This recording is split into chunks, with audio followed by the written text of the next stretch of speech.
Guys, this is Kamlesh Sharma and I welcome you all in Aurora IAS, and this is lecture number 9 of fiscal policy and budgeting. In the last lecture, we have started fiscal policy. Okay, that means budgeting we have started, and in this lecture we will try to complete it. ठीक है, और अगले lecture से हम taxation को चालू करेंगे. तो सिर्फ एक से दो टॉपिक बचे बचे हैं. काफ़ी छोटा लेक्चर होगा ये. It won't be a big lecture. So where we left, okay, we have completed the trends in budget and we have also seen some of the highlights of budget 2017 to 18. ठीक है, let me change the pen. Yes, हाँ. तो देखो हमने ये वाला complete कर लिया था, plan and non plan expenditure वाला. ठीक है, और साथ ही साथ हमने जो बजट को first working day of Feb में प्रेजेंट किया गया उसके भी एडवांटेजेस जान लिए थे. ठीक है, अब आज के इस लेक्चर में हम चालू करेंगे रेल बजट से, कि रेल बजट को जनरल बजट के साथ मर्ज क्यों किया गया और पूरा क्या बैकग्राउंड था उसका, वो भी हम डिस्कस करेंगे. तो चलिए चालू करते हैं. तो सबसे पहली बात मैं आपको बता दूं, 1924 से पहले जो हमारा जनरल बजट होता था उसी में ही रेल बजट होता था. जैसे फॉर एग्जांपल अब 2017 के बाद क्या देखने को मिल रहा है, general budget plus rail budget साथ में आता है. ठीक है ना. उसी प्रकार 1924 से पहले ये सेम कंडीशन थी, लेकिन ये कंडीशन मतलब ये सेपरेशन जो हुआ रेल बजट का और आप कह सकते हैं जनरल बजट का, वो 1924 में हुआ था. उसका रीज़न क्या था? देखो रीज़न ये था कि अब जो ब्रिटिश कैपिटलिस्ट थे उनके पास बहुत पैसा आ चुका था. ठीक है, और इंडिया में वो लोग ड्रेन ऑफ वेल्थ कर रहे थे, और ड्रेन ऑफ वेल्थ के लिए सबसे अच्छी चीज़ थी रेलवेज. ये सब I will teach you in modern India when I will teach you modern India in the month of March April. Probably I will start this that series. तो वहाँ पर मैं आपको ड्रेन ऑफ वेल्थ बताऊंगा.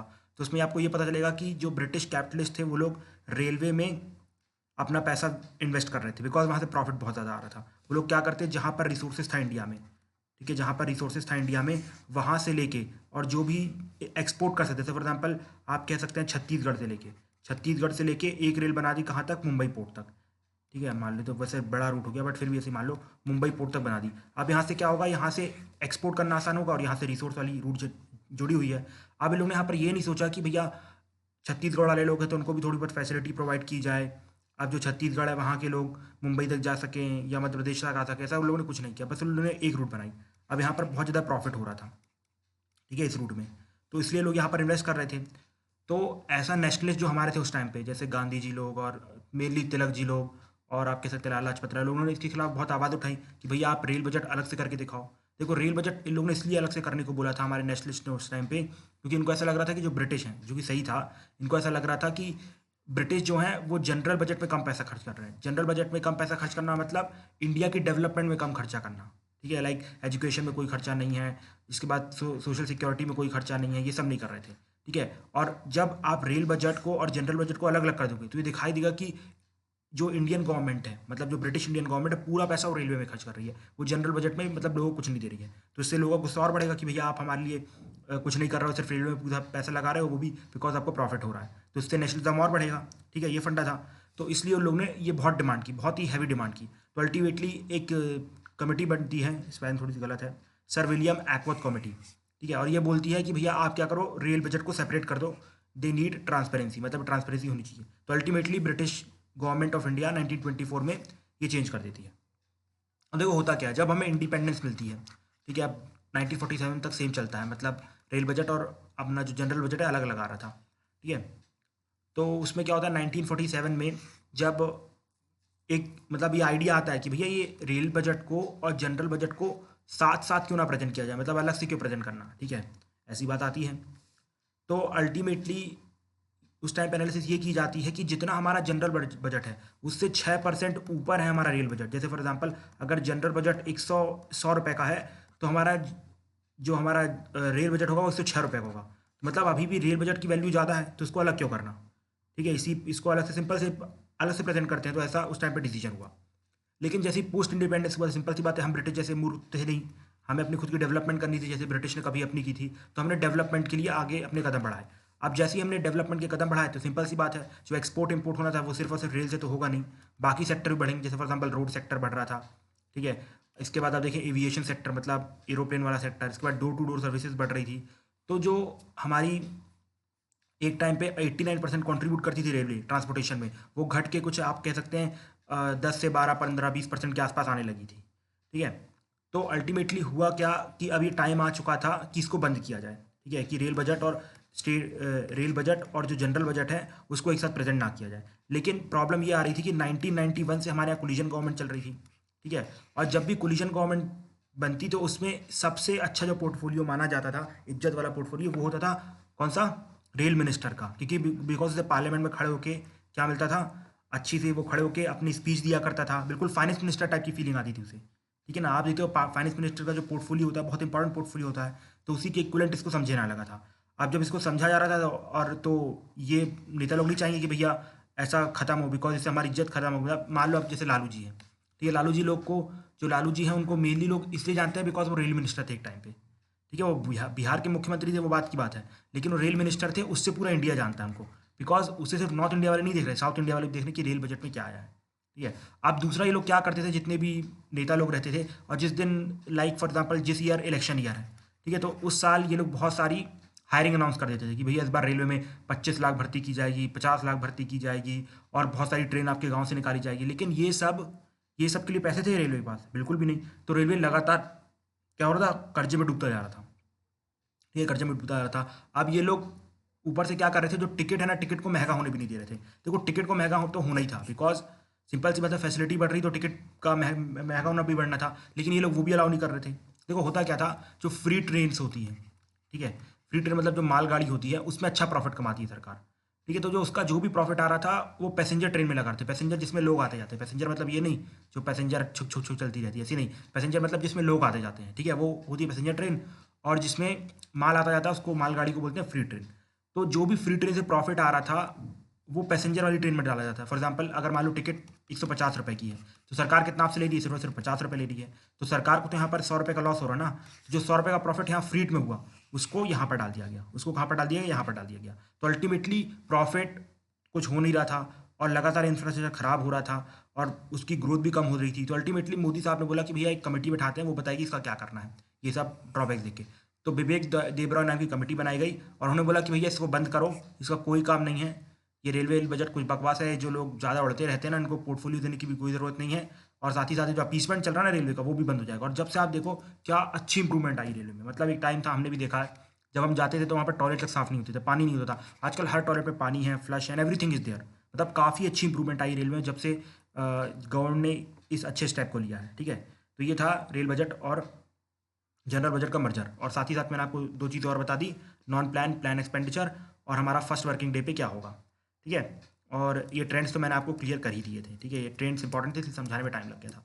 अब आते हैं अगले पार्ट में, जनरल बजटिंग में, ठीक है। तो आप सब जानते हो India is a patriarchal society. Patriarchal society मतलब ये होता है कि इंडिया में एक सेक्स को, मतलब एक जेंडर को प्रायोरिटी दी जाती है, and that gender is male, ठीक है। सुपुत्र की कामना की जाती है, सुपुत्री की कामना नहीं की जाती है, ठीक है। इसलिए हमारे यहाँ आप देखोगे कि जो भी राइट्स दिए गए हैं, अगर आप लॉस को हटा दें तो जो भी प्रॉपर्टी राइट्स होते हैं everything they are given to man. Like जब पिताजी की डेथ होगी तो उसके बाद जो भी प्रॉपर्टी हो बेटों को ट्रांसफर होगी, ना कि बेटियों को। ये हमारा हिंदू लॉज है, ठीक है। इसके बाद हेल्थ और एजुकेशन में लड़कियों के लिए खर्च ही नहीं किया जाता है। जैसे फॉर एग्जाम्पल, ठीक है, फॉर एग्जाम्पल अगर आपके यहाँ 3 बच्चे हैं, ठीक है, और जिसमें से एक लड़का है, 2 लड़कियां हैं, ठीक है, दो दो लड़कियां हैं, तो उसमें जो लड़कियां हैं वो जाएंगी बोर्ड स्कूल में या हिंदी मीडियम स्कूल में, ठीक है, और जो लड़का है वो जाएगा अंग्रेजी माध्यम स्कूल में, अंग्रेजी माध्यम स्कूल में। ये एक्चुअली मेरी फैमिली में ही होता है, जो मेरी मौसी हैं उनकी जो लड़की है वो जाती है हिंदी मीडियम स्कूल में, और जो लड़का है वो जाता है अंग्रेजी माध्यम स्कूल में। उनसे बोलो तो क्यों क्यों नहीं जाने दे रहे हो, बिकॉज उनकी तो शादी होना है तो पैसे क्या खर्च करना, ठीक है। तो ये मेंटेलिटी है एजुकेशन में, ठीक है। अब जब लड़की बीमार पड़ती है तो उसको थोड़ी देर बिल्कुल देखा जाता है कि घर का कुछ दे दिया जाए इलाज, या फिर आजू बाजू से मेडिसिन से दवाई ला के दे दी जाए। जब तक बिल्कुल उसकी कंडीशन ख़राब नहीं हो जाती है तब तक उसको हॉस्पिटल नहीं ले जाता है। लेकिन लड़के में बिल्कुल उल्टा है, अगर लड़के को थोड़ी बुखार आ गई तो पूरा घर उसके पीछे पड़ जाता है, ठीक है। तो लड़कियों की ना तो हेल्थ पे फोकस किया जाता है, ना ही एजुकेशन में फोकस किया जाता है। आई होप आप में से काफ़ी लोग वीडियो देख रहे होंगे, आप लोग सोच रहे होंगे ये कब किस ज़माने की बात कर रहा है यार, ये तो पागल हो गया। ऐसा कुछ नहीं है। देखो हम सब वेल टू डू फैमिली से हैं, ठीक है, at least not well to do मतलब काफ़ी अच्छी फैमिली से हैं जिसमें लड़कियों को इक्वल राइट्स हैं, सब कुछ अवेलेबल है। लेकिन आज अभी भी देखोगे 70 to 80% लड़कियों को अभी भी फेस करना पड़ता है। रूरल एरिया में तो लगभग 90% लड़कियों को फेस करना पड़ता है। इसका कोई डिनाइल नहीं है। अगर आपको ऐसा दिखाई नहीं दे रहा तो फिर आपने दूसरी साइड कॉइन की देखी ही नहीं है, ठीक है। आप अपने घर से बाहर ही नहीं निकले, एक बार आप नीचे जाके देखिए। मैं अपनी फैमिली का एग्जांपल दे रहा हूँ। इवन मेरी एक मामी है, तो मैंने पूछा कि उनकी एक डॉटर है, तो मैंने तो पूछा कि आगे क्या फ्यूचर है, मतलब क्या करोगे, अच्छा पढ़ा रहे, पढ़ भी अच्छा रही है, टॉप रैंक में है वो अपने स्कूल में, यूजुअली लड़कियां होती हैं बिकॉज वो पढ़ती अच्छी है, ठीक है। तो फिर उसके बाद मैंने पूछा क्या करूँ, उस पर बोलती कुछ नहीं, 12th तक रखेंगे। एक हमारे यहाँ शिवराज सिंह की योजना है, लाडली योजना, उसमें लड़की को 12th जैसे 18 ईयर की कंप्लीट होती है तो उसको 1 लाख रुपए दिया था। बोलते बस वो 1 लाख रुपए जोड़ के और थोड़ा तो और जोड़ जाड़ के रिश्तेदार जहेज दे देंगे और शादी कर देंगे, तो ये फ्यूचर है। तो मैं तो खुद देख रहा हूँ, तो आई नो कि व्हाट इज़ गोइंग ऑन, ठीक है। और इकोनॉमिकली तो आप जानते हो ना, डोमेस्टिकेट करके रखते हैं, ठीक है। मतलब उनको जब पढ़ने नहीं दोगे और कुछ हेल्थ नहीं दोगे तो सिंपल सी बात है घर में काम करेंगी। अगर बाहर काम करेगी तो उनके ऊपर डुअल बर्डन बनेगा, बिकॉज उन्हें घर का भी काम करना है और बाहर का भी काम करना है, ठीक है। तो अल्टीमेटली इससे क्या होता है कि उनकी पॉवर्टी बढ़ती है, ठीक है। फेमिनाइजेशन ऑफ पॉवर्टी का मतलब होता है कि मैक्सिमम जो वुमेन है वो पुअर है, ना कि मैक्सिमम मैन, ठीक है। आप ये रेशो भी देख सकते हो, मैक्सिमम वुमेन पुअर होती हैं ना कि मैक्सिमम मैन। तो अब सिंपल सी बात है, ये सब प्रॉब्लम्स हैं, हमने बहुत सारी स्कीम्स भी चालू करके देखी, लेकिन इसका कुछ फ़ायदा नहीं हो रहा था, ठीक है। मतलब सोसाइटी में कुछ खास फ़ायदा नहीं हो रहा था। तो गवर्नमेंट ऑफ इंडिया ने एक नया अप्रोच लाया। अप्रोच ये था कि भाई जो भी बजट है, ठीक है, जो भी बजट बनेगा हम उसमें देखेंगे कि हमने लड़कियों के लिए क्या क्या किया है, लड़कियों के लिए कौन कौन सी स्कीम निकाली है। अगर हमने कोई स्कीम लाई है फॉर एग्जाम्पल पोषण अभियान, ठीक है, तो उसमें लड़कों को कितना शेयर मिला, लड़कियों को कितना शेयर मिला, तो उसका हम अलग से एनालिसिस करेंगे, उसका अलग से डेटा बनाएंगे और बजट में प्रेजेंट करेंगे। तो इसको कहा जाता है जेंडर बजटिंग। और ये सबसे पहली बात किया गया था 2001 या 2002 के बजट में, ठीक है, 2001 से 2002 के बजट में किया गया था। और फिर इसके बाद 2002 और 3 के बजट में सारे सारे स्टेट्स ने सबने अपना लिया था। तो और आज तो ऐसी कंडीशन है, मतलब ऐसी अच्छी कंडीशन आ चुकी है कि हर मिनिस्ट्री में, ठीक है, हर मिनिस्ट्री में आपको जेंडर बजटिंग का सेल मिलता है। मतलब अगर मिनिस्ट्री कोई भी पॉलिसी बनाएगी, वो एक तो पहली वो ट्राई करते हैं कि न्यूट्रल हो, ठीक है। अगर वो न्यूट्रल होती है तो उसमें भी ये देखा जाता है कि जो वुमेन है, मतलब जो फीमेल है, उसको कितना एडवांटेज होगा इस पॉलिसी से, मतलब अलग से उसकी एनालिसिस होती है, हर पॉलिसी में ऐसा होता है। तो इसको कहा जाता है जेंडर बजटिंग, ठीक है। अब अगला जो टॉपिक आता है वो हमारे सामने आता है लाइन आइटम बजट, ठीक है। अब हम 3 टाइप के बजट पढ़ेंगे, मतलब बजट को किस वे में बनाया जाता है, ठीक है। बजट को बनाने के 3 तरीके होते हैं। एक होता है लाइन आइटम बजट, ठीक है, सबसे पुराना बजट का तरीका है। इसके बाद आता है out that means progressive budget, ठीक है, प्रोग्रेसिव बजट। इसके बाद आता है जीरो बेस बजटिंग, ठीक है, जीरो बेस बजटिंग। ये तीनों तरीके हैं, ये इंपॉर्टेंट है इसलिए आपको बता रहा हूँ यहाँ पर, ठीक है। इसके बाद आपका बजटिंग का पूरा कंप्लीट हो जाएगा। अगर इसके बाद अगर आप बजट पढ़ते भी हैं तो आपको बजट पढ़ने में कोई तकलीफ नहीं होगी, बिकॉज मैंने आपका फिस्कल पॉलिसी पूरा कंप्लीट कर दिया है। अब जो भी आएगा आपको समझ में जाएगा। इसके बाद बजटिंग में कुछ कॉन्सेप्ट मैंने आपको क्लियर कर दिए हैं, तो उससे भी आपको बजट समझ में आएगा। ट्रेंड्स बता दिए हैं कैसे ट्रेंड्स को पिक करना है। और उसके बाद बस थोड़ा सा पार्ट बचेगा टैक्सेशन में। वो टैक्सेशन कंप्लीट होने के बाद आप बिना किसी की हेल्प के बस आप बजट के डॉक्यूमेंट को प्रिंट करिएगा। वो अप्रॉक्सीमेटली 200 से 208 पन्ने का होगा, 200-300 पन्ने का होगा। उसको एक बार रीड जरूर मान लेना, ठीक है। रीड ज़रूर करिएगा, भले बाद में किसी समरी से पढ़ लेना, विजन की या इसकी उसकी जिसकी समरी से पढ़ना पढ़ लेना, लेकिन एक रीड ज़रूर मानना। आपको मतलब जो चीज़ें हैं ना वो समझ में आएंगी, इस तरीके से लिखी होंगी, इसलिए एक रीड ज़रूर माना उसका। और आपको किसी भी वीडियो की ज़रूरत नहीं पड़ेगी, मेरी गारंटी है। बट फिर भी I will try to make a video in the month of Feb और मार्च, जिससे कि आपको इंपॉर्टेंट पॉइंट्स मिल जाए उसके, ठीक है। इसके पास अगर टाइम ना हो तो वो वीडियो देख सकता है। उसके बाद इसलिए जो भी समरी होगी या मेरी जो पीपीटीज होंगी उनको भी आप रिवाइज कर सकते हैं, ठीक है। सब कुछ उसमें इंक्लूडेड होगा। तो हम चालू करते हैं लाइन आइटम बजट से। देखो लाइन आइटम बजट क्या होता है, देखो इसको इंडिया बिगिनिंग से फॉलो कर रहा है, मतलब जब से इंडिया इंडिपेंडेंट हुआ है या फिर जितनी भी कंट्रीज थी शुरू में, अमेरिका, यूके, सब लोग इसी को फॉलो करते हैं। देखो इसमें होता क्या है, जैसे फॉर एग्जाम्पल इस बार हमने ये बजट बनाया, ठीक है, हमारा मान लो इंडिपेंडेंट इंडिया का ये पहला बजट है। अब इस बजट में हमने लिखा कि हेल्थ को इतना देंगे, ये वाली स्कीम मनरेगा को इतना देंगे, और ये जो हमारी गरीब कल्याण योजना है इसको इतना देंगे, ये सब पूरी स्कीम बना दी, ठीक है। अब अगली बार जब मेरे को बजट बनाना होगा तो आपको कुछ नहीं करना है, सिंपल सा ये जो एलोकेशन किया था इसी को दोबारा इक्वेट कर देना, मतलब इसको ट्रांसफॉर्म कर देना, इसको ट्रांसपेरेंट कर देना विथ माइनर चेंजेस। लाइक अगर आपको लग रहा है कि वाली स्कीम हटानी है तो स्कीम को पूरे उसके बजट के साथ हटा दो, ठीक है। लेकिन जो बाकी जो एलोकेशन किया गया इसको उसमें कोई चेंज नहीं होगा। तो इसका एडवांटेज क्या होता है, इसका एडवांटेज ये होता है इसको it is very easy to make it, ठीक है, बिकॉज ज़्यादा चेंजेस नहीं करने पड़ते हैं। अगर बजट में ज़्यादा चेंज करोगे तो बहुत ज़्यादा टाइम लगेगा, बहुत ज़्यादा मैन पावर लगेगी, तो सबसे आसान होता है। लेकिन इसका डिसएडवांटेज ये है कि अगर मान लो भैया आपकी कोई स्कीम काम नहीं कर रही है, ठीक है, अगर आपकी कोई स्कीम काम नहीं कर रही है, जैसे मान लो कि आपकी गरीब कल्याण योजना काम नहीं कर रही है, जब ये स्कीम काम नहीं करोगी तो आप ये अच्छे से सोच समझ लो कि भैया अब इसमें आप लगातार पैसा लगाए जा रहे हो तो ख़राब है ना। जैसे अगर मान लो कि आपको पता चल चुका है कि मैंने जो रिलायंस पे अपना पैसा लगाया मुझे बिल्कुल भी रिटर्न नहीं मिल रहा है और काफ़ी लॉन्ग टर्म हो गया है, 2 से 3 अप्रॉक्सीमेटली चौथा पाँचवा साल होने आ रहा है, now this is the time to take out the money, ठीक है। अगर आप नहीं निकालोगे सिंपल सी बात है और अच्छे तरीके से डूब जाओगे। तो ये इसका सबसे बड़ा ड्रॉबैक था। तो इस ड्रॉबैक को खत्म करने के लिए दूसरा बजट प्रोसेस लाया गया जिसको कहा जाता है परफॉर्मेंस बजट। अब सिंपल सी बात है, ये बिल्कुल उसका अपोजिट है। इसका अपोजिट ये है कि भैया जिस स्कीम ने परफॉर्म नहीं किया, मतलब अब यहाँ पर आप पूरी लिस्ट बनाओगे लास्ट ईयर बजट की, अब आप देखोगे किसने प्रोग्रेस की किसने प्रोग्रेस नहीं की, ठीक है। वहाँ पर आप प्रोग्रेस चेक ही नहीं कर सकते थे, मतलब सिंपल सी बात है, जो पिछली बजट में था उसको यहीं पर कॉपी पेस्ट कर दो और उसी को दोबारा पढ़ दो खटाखट, तो कुछ मज़ा भी नहीं है सुनने में। अब यहाँ पर गवर्नमेंट ने क्या किया, थोड़े से चेंजेस लाए। वो चेंजेस क्या किए गवर्नमेंट ने, बोला कि भाई क्या करते हैं कि अब ये हम बजट तो लिख रहे हैं, अब यहाँ पर हम एक परफॉर्मेंस चार्ट बनाएंगे, मतलब what is good about it, what is bad about it, इसके ऊपर एक कंप्लीट चार्ट बनेगा, ठीक है। अब मान लो ये वाली स्कीम ने अच्छा परफॉर्म किया, ठीक है गुड, ये वाली स्कीम ने परफॉर्म अच्छा नहीं किया, ये वाली स्कीम ने अच्छा किया, ये वाली स्कीम ने बेकार किया, ये वाली ने अच्छा किया, ऐसा करके पूरा चार्ट बनेगा। अब जिस स्कीम ने अच्छा परफॉर्म किया होगा उस स्कीम को उठा के हम यहाँ पर डाल देंगे, ठीक है, उस स्कीम को उठा के यहाँ पर डाल देंगे। तो अब सिंपल सी बात है, वो आगे भी अच्छा परफॉर्म करेगी, अगर नहीं की तो फिर दोबारा तीसरा बजट बनेगा तो इसको बाहर निकाल देंगे। मतलब अगर जब तक आप परफॉर्म करोगे तब तक हम इसको अलाउ करेंगे, ठीक है। और ये सबसे पहली बार यूएसए में आया था 1983 में, और उसके बाद सबसे पहली बार इंडिया में ना department of science and technology ने इसे अपनाया था। और उसके बाद 1986 मतलब जब राजीव गांधी आए तब सारी मिनिस्ट्रीज ने इस परफॉर्मेंस बजट को अपना लिया था, लेकिन not in the full mode, ठीक है, not in the full mode.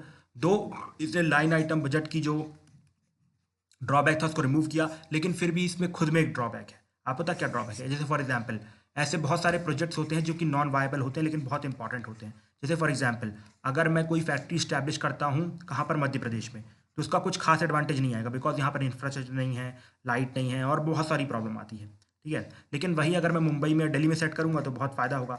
तो आप क्या सोच रहे हो, यहाँ पर मैं अगर फैक्ट्री सेट करूँ उसने परफॉर्म नहीं किया तो उसको निकाल के फेंक दूँ?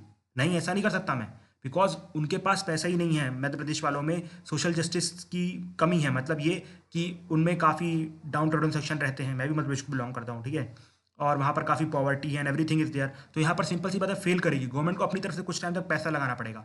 जब गवर्नमेंट ऐसा करेगी तब हम लोग अपलिफ्ट होंगे और मुंबई और दिल्ली के बराबर आएंगे। दिल्ली में तो हमारा सक्सेस होगी। तो आप सोच रहे हो कि गवर्नमेंट का काम क्योंकि वेलफेयर करना होता है ना कि प्रॉफिट कमाना, अगर गवर्नमेंट प्रॉफिट कमाने लगी तो फिर हम लोगों का क्या होगा, हमारे लिए जो भी करेगी गवर्नमेंट करेगी ना। अब जितने भी छोटे मोटी जगह हैं, जहाँ से नॉर्थ ईस्ट में आप देखो, नॉर्थ ईस्ट में जितने भी प्रोजेक्ट आते हैं वो वाइबल गैप फंडिंग से चलते हैं। जैसे फॉर एग्जांपल उस बजट का मान लो कोई प्रोजेक्ट है उसका प्राइस 100 रुपये है, तो गवर्नमेंट उसमें 30 से 40 रुपये अपनी तरफ से लगाती है। अगर मान लो परफॉर्म नहीं करेगा तो गवर्नमेंट बंद कर देगी क्या? अगर बंद कर देगी तो जो प्रॉफिट हो रहा है लोगों को वो भी बंद हो जाएगा, ठीक है। तो ऐसा नहीं किया जा सकता है, तो इसका वो एक ड्रॉबैक था परफॉर्मेंस बजट का। तो अल्टीमेटली अब हमारे सामने इसका ओवरऑल सोल्यूशन आता है, that is called as zero based budgeting, ठीक है, जीरो बेस्ड बजटिंग। इसमें क्या करते हैं, बजट को उठाते हैं, ठीक है। अब उसमें हम पिछले बजट के मुकाबले कुछ नहीं देखते हैं, बिल्कुल जीरो लेवल से चालू करते हैं और सारी स्कीम को पॉइंट आउट करते हैं, ठीक है। अब इसके बाद सबके साथ कंसल्टेशन होती है, ठीक है, कि भैया आपको कौन सी स्कीम लगाना है, कितना परफॉर्म किया, कंप्लीट हर स्कीम के ऊपर एनालिसिस चार्ट बनता है।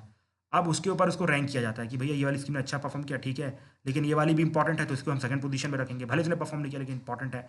फिर ये थर्ड वाली रहेगी, ये फोर्थ वाली रहेगी, फिफ्थ वाली रहेगी। तो कंप्लीट ऐसा चार्ट बनाया जाता है और उसके बाद ये पूरा बजट प्रिपेयर होता है।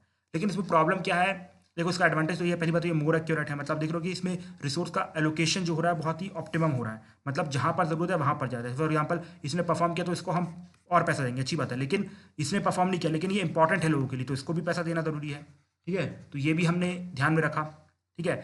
लेकिन उसी प्रकार अगर कुछ स्कीम ने काम नहीं किया तो उसको निकाल के फेंक दिया। तो आप देख रहे हैं दोनों का इसमें मिक्सचर आपको देखने को मिल रहा है, लाइन आइटम बजट का भी और साथ ही साथ किसका, परफॉर्मेंस बजट का भी, ठीक है। वैसे आपको इसकी डेफिनेशन अलग जगह मिलेगी, बट जो मैं बता रहा हूँ that is a well certified definition, तो इसकी टेंशन मत लेना, ठीक है। इसका ऑप्टिमम एलोकेशन होगा। और अल्टीमेटली डिसएडवांटेजेस, ठीक है, डिसएडवांटेजेस क्या है कि भैया टाइम कंज्यूमिंग, कितने मिनिस्ट्री से पूछोगे, मतलब कब तक फाइल घूमती रहेगी, 5 साल बजट बनाने में लगा दोगे तो इंप्लीमेंट कब करोगे उसे, ठीक है। वही मैं बताइए, कंसल्टेशन बहुत करना पड़ता है, टाइम बहुत लग जाता है, तो अल्टीमेटली इसको ज़्यादा प्रेफर नहीं किया जाता है, ठीक है। अब इन सब तीनों के मिक्सचर से एक्चुअली बजट बनाया जाता है, ना तो कंप्लीटली परफॉर्मेंस बजट यूज़ किया जाता है, ना ही कंप्लीटली लाइन आइटम बजट, ना ही कंप्लीटली जीरो बेस बजटिंग। कुछ स्कीम में जीरो बेस बजटिंग होती है, कुछ में लाइन आइटम बजट होता है, कुछ में हमारा परफॉर्मेंस बजट होता है। So this is all about budgeting. So I think I'm done with budgeting and this fiscal policy and budgeting. So ultimately from the next lecture we will begin with what we will begin with? We will begin with taxation. So आज की video में इतने ही रहने देते हैं. Thank you and have a nice day.